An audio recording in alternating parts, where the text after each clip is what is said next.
উগান্ডার এক চোরকে সামান্য একটা ম্যানহোলে ডাক্তার চুরি করার অপরাধে মৃত্যুদণ্ড দেওয়া হলো। মৃত্যুদণ্ডের আগে তাকে জিজ্ঞেস করা হলো, তোমার শেষ ইচ্ছা কি?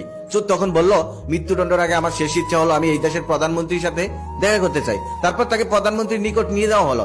প্রধানমন্ত্রী তাকে জিজ্ঞেস করলো, মানুষের মৃত্যুর আগে অনেক ইচ্ছা থাকে, কেউ কেউ তো প্রাণ ভিক্ষাও চায়, কিন্তু তোমার এমন ইচ্ছা কেন হলো? তখন চোর বলে, আমার কাছে একটি বীজ আছে, আর সেই বীজ থেকে একটি চারা গাছ হবে, আর সেই চারা গাছটি একটা মানুষের মনের সকল ইচ্ছা পূরণ করে দিতে পারে। আমার মনে হলো এই চারা গাছটির একমাত্র যোগ্য ব্যক্তি আপনি। তখন প্রধানমন্ত্রী বলল, এই বীজ থেকে চারা গাছ হতে কয়দিন টাইম লাগবে? চোর তখন বলল 7 দিন।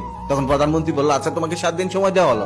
7 দিন পর সে চোরকে আবার ডাকা হলো। প্রধানমন্ত্রী তখন তাকে জিজ্ঞেস করলো, আচ্ছা তোমার চারা গাছের খবর কি? চোর তখন বলেন, জমি রেডি, বীজও রেডি, কিন্তু এই বীজটা তো আমি লাগাতে পারবো না। প্রধানমন্ত্রী তখন বলেন, কেন?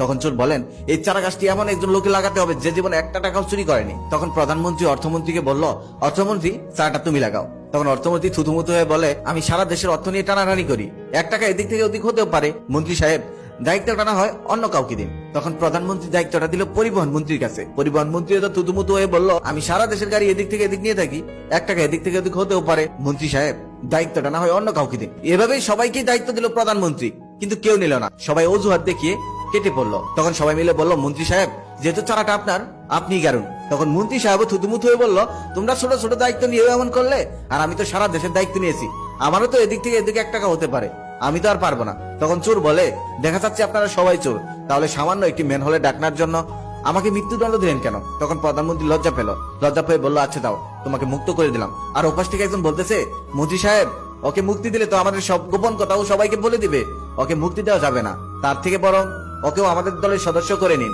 এটাই সব থেকে ভালো হবে। তখন মন্ত্রী সাহেব ভেবে দেখলো, কথাটা তো ঠিকই বলেছে। তারপর সে চোরকে একটি মন্ত্রী বানিয়ে দিল। আর সারা বিশ্বে এখন এভাবেই চলতেছে, বেশি বেশি চোরগুলোকে মন্ত্রী বানানো হচ্ছে, দেশ ভালো চলবে কিভাবে?